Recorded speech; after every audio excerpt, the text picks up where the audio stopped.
The text arrived while I was reviewing quarterly reports in my office. Honey, about Easter, your father, and I think we need some quiet family time this year. Just us, Emma, and her kids. You understand, right? You're always so busy anyway. I stared at my phone, a familiar ache settling in my chest. My name is Olivia Mitchell, and at 34, I'd just been uninvited from another family holiday. The irony wasn't lost on me. Being the busy, successful one had somehow become a convenient excuse for my family to exclude me. Perfect timing, Mom. I typed back, my fingers steady despite the hurt bubbling inside. I was actually thinking of doing something different this year. The response was immediate. Oh, good. You're not upset. We just want some peaceful bonding time with the grandkids. You know how hectic things get with everyone around. By everyone, she meant me. Just me. Because apparently, my sister Emma's 3 hyperactive children under 10 qualified as peaceful. But my quiet presence was too disruptive. I set my phone down and turned to my computer, opening my saved folder labeled Someday. Inside was a collection of dream vacation spots I've been cataloging for years. One particular destination caught my eye, a private villa in the Maldives, the kind of place that made Instagram influencers weep with envy. For years, I put off taking exotic vacations, always making sure I was available for family gatherings, always being the responsible one. While Emma gallivanted around with her perfect family, sharing picture-perfect holiday moments, I was the one organizing events, buying thoughtful gifts, and maintaining family traditions. My phone buzzed again. And, sweetie, could you still make those Easter baskets for the kids? You know how much they love your special treats. I laughed out loud, uninvited, but still expected to contribute. Classic. Instead of responding, I opened my banking app. The bonus from my last successful project sat untouched. Along with years of savings from being the workaholic my family always accused me of being. The Maldives Villas booking page was still open in another tab, tempting me with images of crystal-clear waters and pristine beaches. Sometimes, my therapist had told me just last week, the best response to being excluded is to create something better for yourself. I clicked Book Now. The confirmation email arrived just as another text from my mother popped up. Also, could you drop off the Easter ham on Saturday?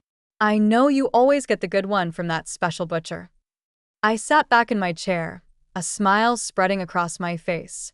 For the first time in years, I felt lighter, almost giddy. I opened my calendar and began blocking off 3 weeks.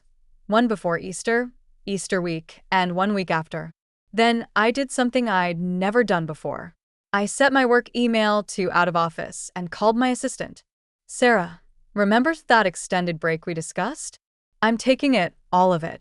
Finally, she exclaimed. Want me to book those meetings for when you return? Yes, I replied. And Sarah, make sure to forward me any family emails. I have a feeling they're going to be interesting. The next few days were a blur of preparations. I bought a new wardrobe, not the practical business attire I usually wore, but flowing sundresses, elegant beachwear, and accessories that screamed luxury vacation. I hired a professional photographer in the Maldives to document my stay. If my family wanted peace and quiet, I'd give them something to be quiet about. A week before Easter, another text arrived from Emma. Mom said you're not coming to Easter. Don't be difficult, Liv. You know how much the kids want to see their favorite aunt. I sent back a simple response. Don't worry, I won't be difficult. I'll be unavailable. Have a peaceful Easter. The emoji was just enough to make Emma pause. What does that mean? Where are you going? She texted. You'll see, I replied, then silenced my phone. The morning of my departure, I posted a simple photo on Instagram, my passport next to a first-class ticket with a caption, time for some peace and quiet of my own.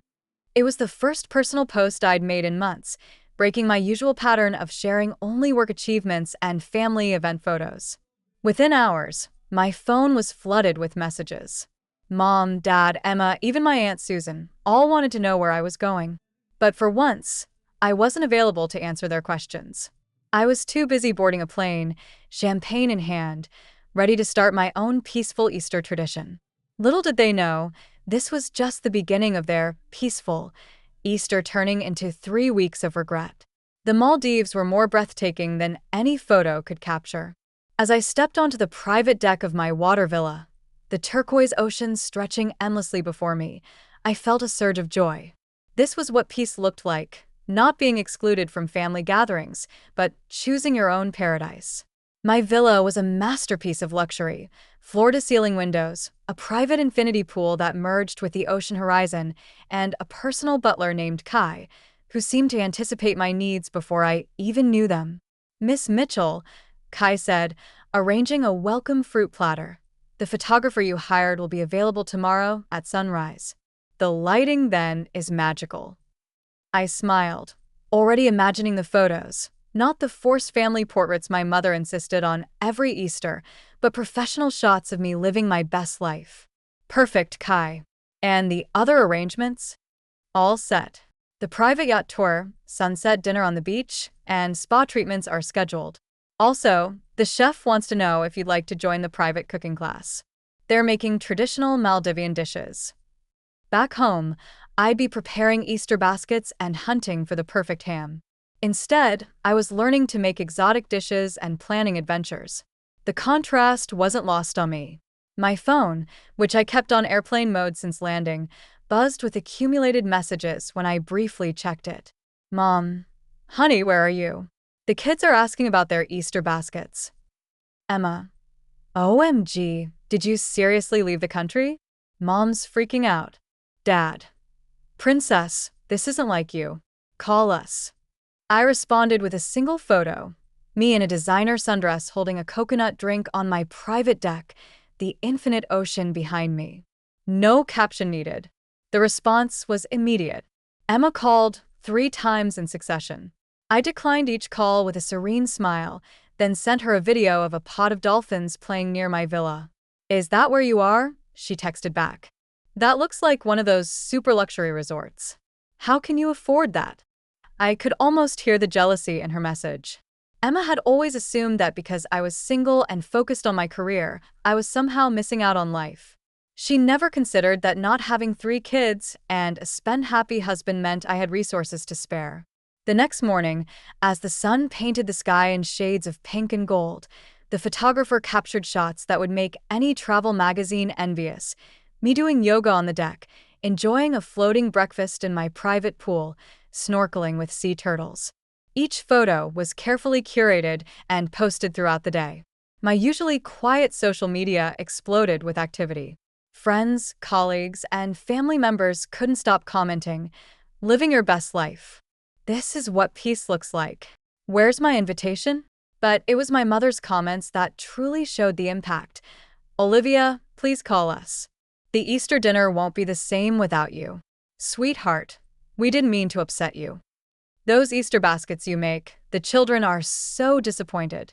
I posted another photo in response, me taking a cooking class, learning to make exotic desserts. Caption: creating new traditions. Emma's response was particularly satisfying. "Must be nice to be so selfish and only think about yourself." I replied with a video of me releasing baby sea turtles into the ocean as part of the resort's conservation program. Caption: finding peace and helping others.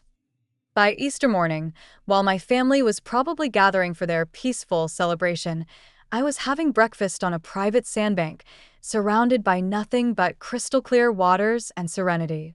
The chef had prepared a feast that made traditional Easter dinner look bland: fresh tropical fruits, local delicacies, and pastries that belonged in an art gallery.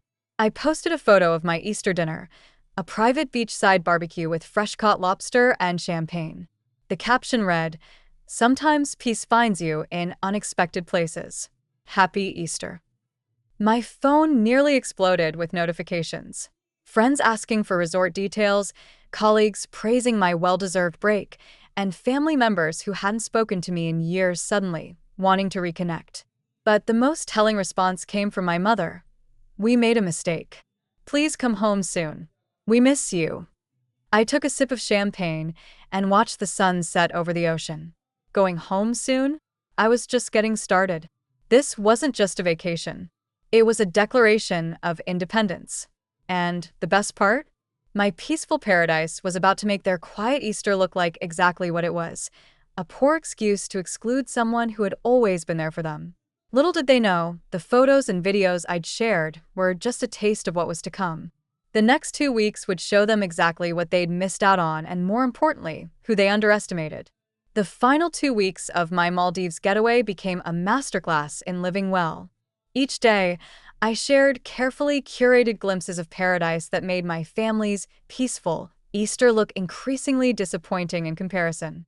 My sister Emma's passive-aggressive comment about selfishness particularly inspired me. I arranged to spend a day at the resort's Marine Conservation Center, helping with coral restoration and sea turtle rehabilitation. The photos of me in diving gear, helping marine biologists, sparked a new wave of admiration for my social network. "Never knew you were so passionate about marine life," commented my cousin Kate, who'd sided with my parents about the Easter exclusion. I responded with a video of me naming each sea turtle I'd helped, explaining their stories and rehabilitation journey. The resort's photographer captured it all, not just the glamorous moments, but the meaningful ones, too. Me teaching local children English during a community outreach program, participating in beach cleanups, and learning about sustainable tourism. Each post was a subtle reminder that being busy and successful didn't make me the family disruption they'd painted me to be. Mom's texts became increasingly desperate. The kids barely touched their Easter baskets. They said they weren't the same. "Your father's ham was overcooked. You know he never gets it right without your help." Emma's youngest had a meltdown during the Easter egg hunt. "You always knew how to calm her down." I responded to each with photos of my continuing adventure, swimming with manta rays, taking a sunset cruise on a luxury yacht, enjoying private beachside spa treatments, living my best life while they dealt with the chaos they'd chosen. Then came the turning point. Emma posted a family photo from Easter dinner, everyone trying to smile but looking strained. Her caption read, "Family peace and quiet. Missing some noise though." I waited until evening in the Maldives, when they'd all be awake back home, to respond. I posted a video montage of my entire trip: the villa, the adventures, the conservation work, the luxury experiences, set to peaceful ocean sounds. The caption, "Found my peace in paradise. Sometimes exclusion is the greatest gift you can give someone." The response was nuclear. My phone exploded with family messages. "Dad.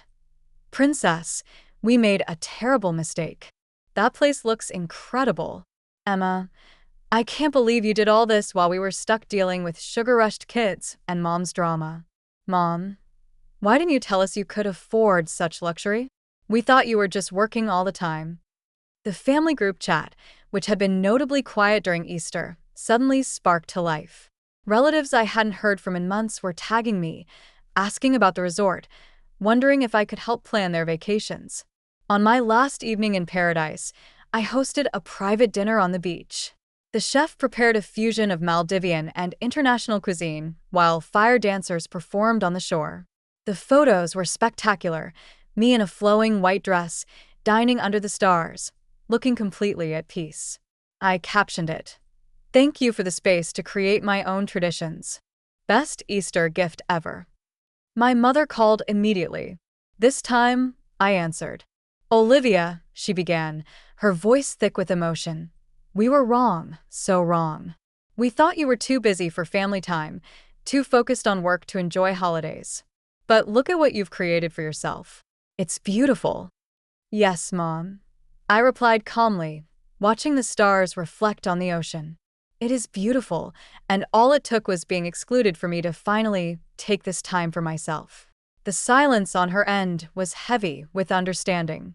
"Next Easter," she said finally, would you help us plan something like this?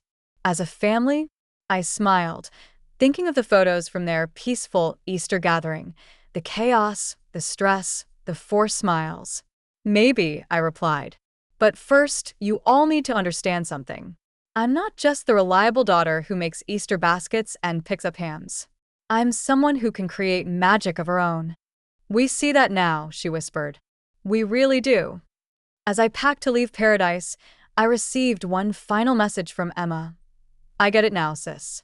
Sometimes the noise we need isn't from kids or chaos. It's from someone who brings their own kind of peace. Next holiday is yours to plan. Show us your version of family time. I looked around my villa one last time, at the paradise I'd claimed for myself when they tried to exclude me. Sometimes, the best revenge isn't about getting even. It's about rising above, finding your own peace, and letting others realize what they missed. My last post from the Maldives was simple, a sunrise photo with the caption, "Thanks for the space to grow." Next family gathering will be on my terms. Paradise is room for everyone if they're ready to appreciate it. The likes and comments poured in, but I didn't check them.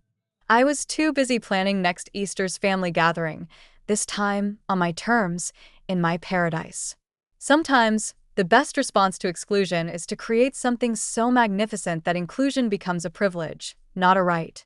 And that's exactly what I did.